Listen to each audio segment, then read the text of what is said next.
우리 오늘 말씀은 구원과 심판이라는 주제로 창세기 3장 22절에서 24절 말씀을 보려 합니다.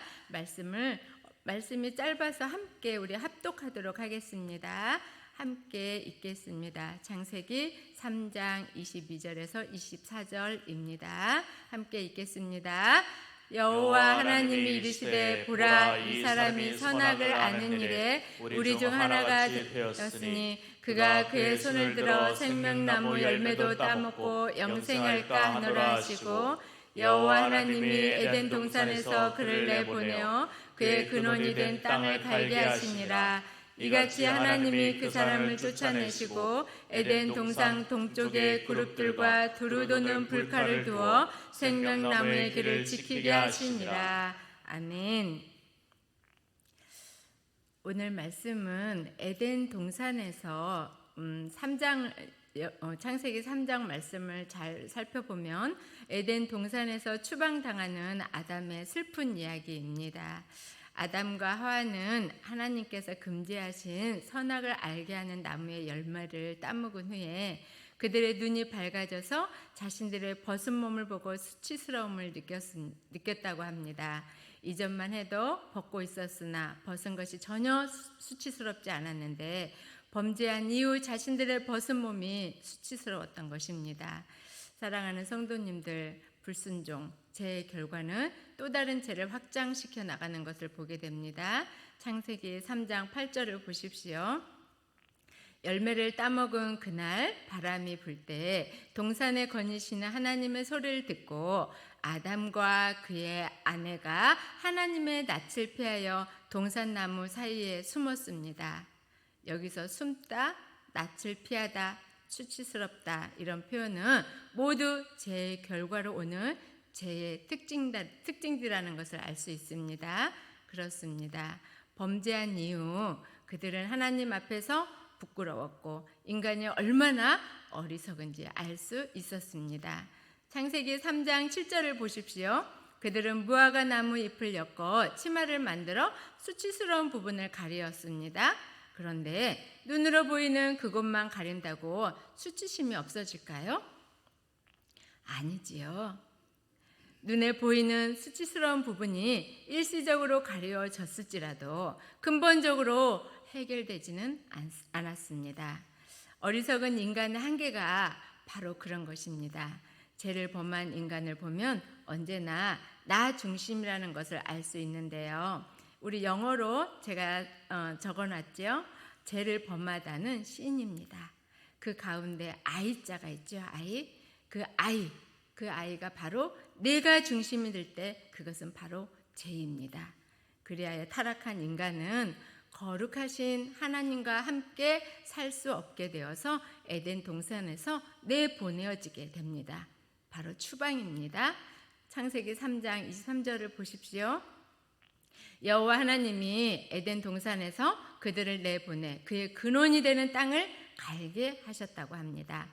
그리고 죄의 결과는 하나님과 단절이었고요. 하나님과 단절된 상태는 곧 영적 죽음을 말합니다.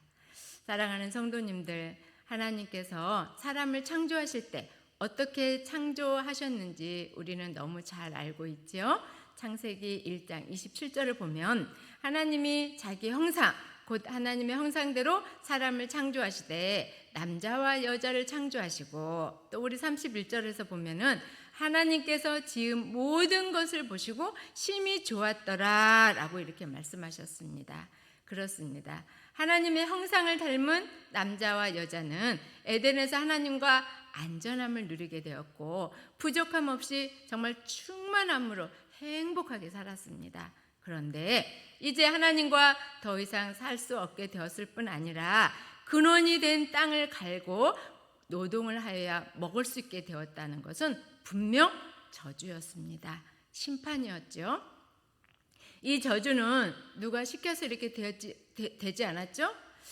누가 시킨 것도 아니고 사탄 마귀가 미혹해서 벌어진 거잖아요. 사탄 마귀는 영적 존재로서 어떻게 해서든지 하나님과 관계를 단절시키고 당장 보기에 좋은 것으로 사람의 마음을 미혹해서 하나님과 멀어지게 하는 것입니다.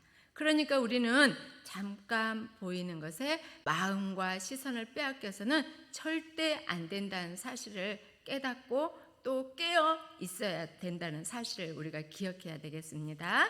한편 에덴 동산에서 추방당한 그들의 생활은요, 창세기 3장 16절에서 17절을 보십시오.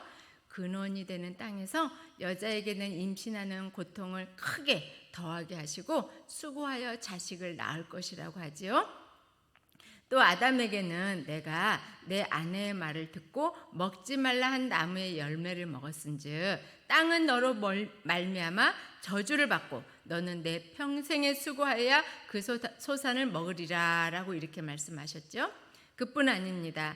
또 땅이 내게 가시덤불과 엉겅퀴를 낼 것이라고 합니다.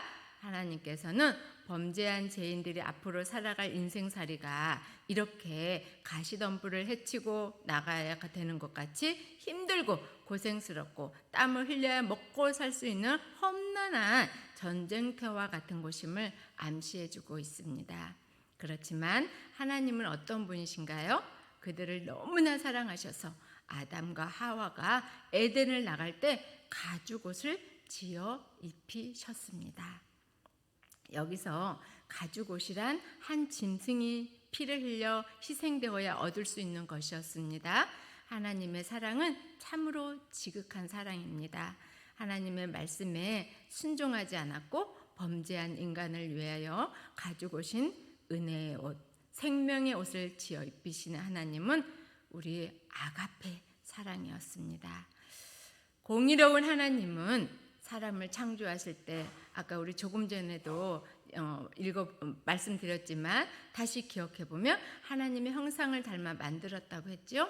재료는 창세기 2절을 보니까 흙으로 사람을 지으시고 하나님의 생기를 그 코에 불어넣어 생명이 되게 하셨다고 했습니다.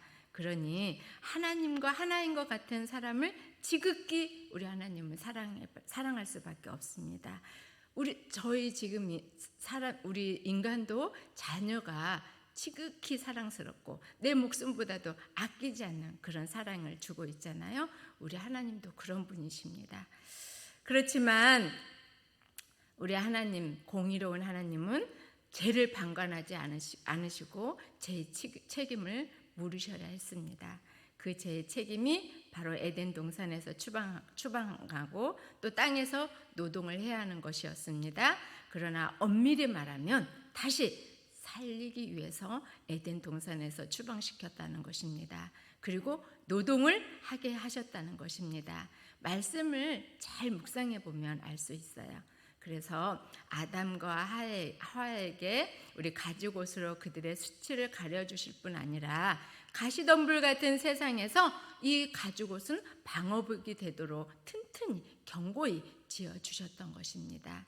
하나님은 죄인에게 그렇게 자비와 긍휼을 베풀어 주셨을 뿐만 아니라 다시 살아갈 길을 열어 인도하시는 분이셨습니다. 그렇습니다.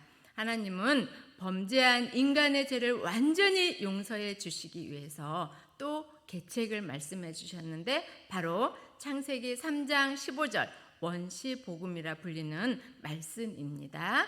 보십시오. 이 말씀은 유혹에 빠뜨린 사탄에게 하나님께서 엄중하게 선포하신 말씀이에요. 너로 여자와 원수가 되게 하고 내 후손도 여자와 원수가 되게 하리니 여자의 후손은 내 머리를 상하게 할 것이고 너는 그의 발꿈치를 상하게 할 것이라 라고 이렇게 말씀하셨죠. 그러니까 여자의 후손이 사탄의 머리를 상하게 한 이 싸움의 승리는 바로 여자의 후손이라는 것을 말해주고 있는 것입니다. 사실 예수님은 십자가에 못 박혀 돌아가셨지만 사망 권세 이기시고 부활하셨습니다. 한편 마귀는 예수님의 십자가에 매달아 죽게 하셨지만 예수님을 죽음에 가둬두지를 못했어요. 즉 예수님의 머리를 상하게 하여서 죽이려는 시도를 하였지만 예수님께서 죽었다가 다시 살아나시는 부활 사건을 통해서 겨우 발 뒤꿈치만 상하게 한 꼴이 되고 말았던 것입니다. 마귀는 예수님의 부활을 통해서 자신의 최대 무기인 죽음과 단절, 이것들이 예수님 이름 앞에 아무 무의미한 존재가 되어버린 것을 알게 되었고요. 그리하여 이제 누구든지 여자의 후손인 예수를 마음에 품고 믿는 사람이라면 죄 용서함 받고 구원에 이르게 된다는 것을 알게 된 것입니다. 그리고 우리에게 이렇게 말씀해 주신 것입니다. 하나님께서는 창세기 3장 15절 뱀에게는 심판의 저주의 시작이 되었고 인간에게는 구원, 새 생명을 얻는 복음이 시작되었음을 말씀해 주셨습니다. 하나님은 범죄한 인간에게 특별 은총을 계획하셨고 베풀어 주셨다는 이 사실을 우리 사도 바울은 그래서 교회된 성도에게 우리 이렇게 말합니다. 고린도후서 4장 18절입니다. 제가 읽어드릴게요. 우리가 주목하는 것은 보이는 것이 아니요 보이지 않는 것이니 보이는 것은 잠깐이요 보이지 않는 것은 영원합니다. 아멘. 그렇습니다. 우리는 보이지 않는 하나님의 손길을 끊임없이 경험하며 하나님 나라를 지향하며 이 땅에서 전투적으로 살아야 함을 잊어서는 안 됩니다. 하나님은 철저히 당신의 자녀가 영벌에 들어가는 것을 또한 막아주셨습니다. 창세기 3장 22절을 보십시오. 범죄한 인간을 위해서 이렇게 말씀하셨습니다. 보라, 이 사람이 선악을 아는 일에 우리 중 하나같이 되었으니 그가 손을 들어 생명나무의 열매를 따먹고 영생할까 하노라.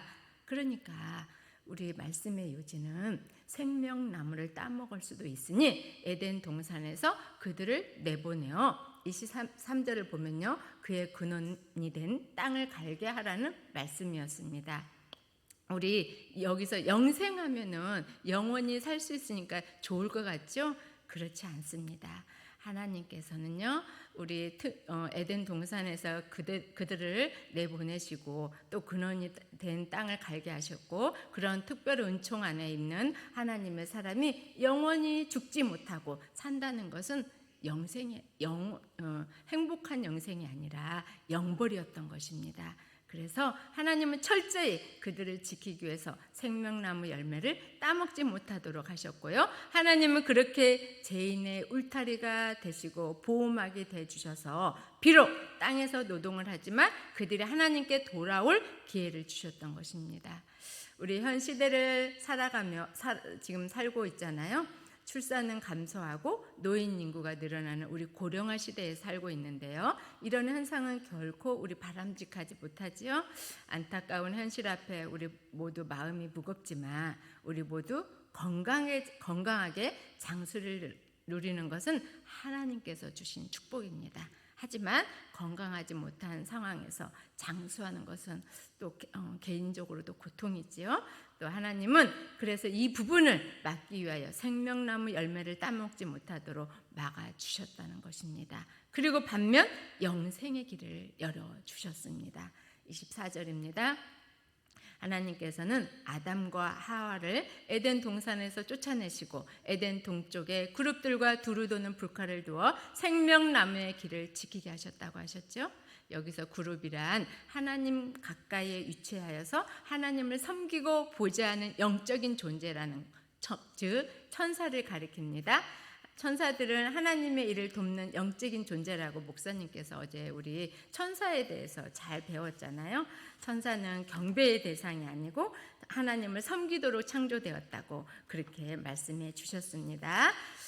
천사들과 우리 두루 도는 불칼을 두어서 생명나무 길을 지키게 하신 하나님의 뜻은 죄로 인하여 하나님과의 교제가 단절된 비참한 상태에서 인간이 동산의 생명나무 가시를 따먹게 된다면 그것은 육체적 고통이나 죽음 이상의 영벌이 되기 때문에 지키게 하셨다는 사실을 기억하시고요. 하나님은 영벌이 아니라 죄인이 회개하여 구원의 길로 돌아오기를 기다리시는 분이시라는 것을 기억해 주셨으면 좋겠습니다. 구원의 그 길은 그리고 오직 예수 그리스도이심을 우리가 기억해야 되고요. 그래서 요한복음 14장 6절을 보면 우리 예수님께서 이르시되 내가 곧 길이요 진리요 생명이니 나로 말미암지 않고는 아버지께로 올 자가 없느니라 말씀하셨습니다. 또 우리 로마서 6장 23절을 보면 죄의 삭은 사망이요 하나님의 은사는 그리스도 예수 우리 주 안에 있는 영생이니라 라고 말씀하셨습니다. 오늘 창세기 3장을 보면 하나님의 심판과 구원 역사가 어떻게 시작되었는지 우리는 잘 볼 수 있습니다. 알 수 있습니다. 말씀을 정리합니다. 죄인을 사랑하시는 하나님, 하나님의 사랑은 변함없는 아가페 사랑이었습니다. 아담과 하와가 하나님과 함께 에덴 동산에서 만족하지 못하고 뱀의 유혹에 빠졌고 하나님과 같이 되고 싶은 마음, 내가 중심이 되어버린 인간은 하나님의 말씀을 무시하고 전적으로 타락하게 되었죠. 범죄하게 된 자신의 수치를 나뭇잎으로 우리 가렸지만 하나님의 낯을 피해 숨었지만 전지전능하신 하나님 앞에 모든 것이 드러나게 되었고 알게 되었죠. 하나님은 죄인이 또 다른 죄를 지어 영벌로 들어갈까 봐서 급히 에덴 동산에서 추방시켜 놓고 또 땅에서 노동과 고통으로 힘겹게 살아가게 하셨지만 그것은 하나님께서 새 길을 열어주신 은혜라는 거. 그래서 우리가 노동을 하고 있지만 그 노동이 기쁨이 되게 하시고 소망이 되게 하셨다는 것, 축복이라는 것을 우리는 알고 오늘 또 신나게 열심히 주어진 일에 노동에 우리 기쁨으로 함께 일하는 그 기쁨을 누렸으면 좋겠습니다. 그리고 무엇보다도 우리 하나님의 사랑은 죄인에게 특별 은총으로 가죽옷을 지어 입히셨잖아요. 그 가죽옷은 희생과 은혜, 생명의 옷이었습니다. 우리 하나님은 죄인에게 구원의 은총을 베풀어 주시기 위해서 복음으로 여자의 후손 예수 그리스도를 이 땅에 보내주셨고 우리 예수님은 사망 권세 이기시고 우리 부활하셨잖아요. 그 부활의 예수님께 우리는 소망을 두고 오늘 또 열심히 또 하루를 말씀 가운데에서 승리하며 살아가시는 그런 복된 하루가 되기를 간절히 소망합니다. 기도하겠습니다. 하나님 감사합니다. 하나님의 은혜의 방편은 말씀을 주신 것이지요. 그 말씀에 따라서 오늘 우리 창세기 3장 말씀을 보았습니다. 하나님, 우리 인간이 정말 죄악 가운데 타락할 수밖에 없는 연약한 인간이라는 것을 다시 아담과 하와를 통해서 보게 됩니다. 그래서 연약한 인간이 하나님의 말씀을 보고 또 그 은혜 안에서 또 믿음으로 또 살아갈 수 있도록 날마다 우리가 말씀 안에서 기도로 씨름할 수 있도록 인도하여 주시옵소서. 우리의 믿음이 결코 헛되지 않다는 것을 하나님께서 또 알게 하여 주셨으니 또 우리를 사랑하여 주셔서 예수 그리스도를 보내주시고 구원을 주셨사오니 이 새 길을 열어주신 하나님의 은혜를 기억하고 하나님의 사랑을 기억하고 말씀에 순종하는 그러한 삶을 살아갈 수 있도록 인도하여 주시옵소서. 하나님의 은혜의 방편을 우리가 기억하고 날마다 승리의 삶을 살아갈 수 있도록 인도하여 주시옵소서. 그 하나님을 사랑합니다. 예수님의 이름으로 기도하옵나이다. 아멘.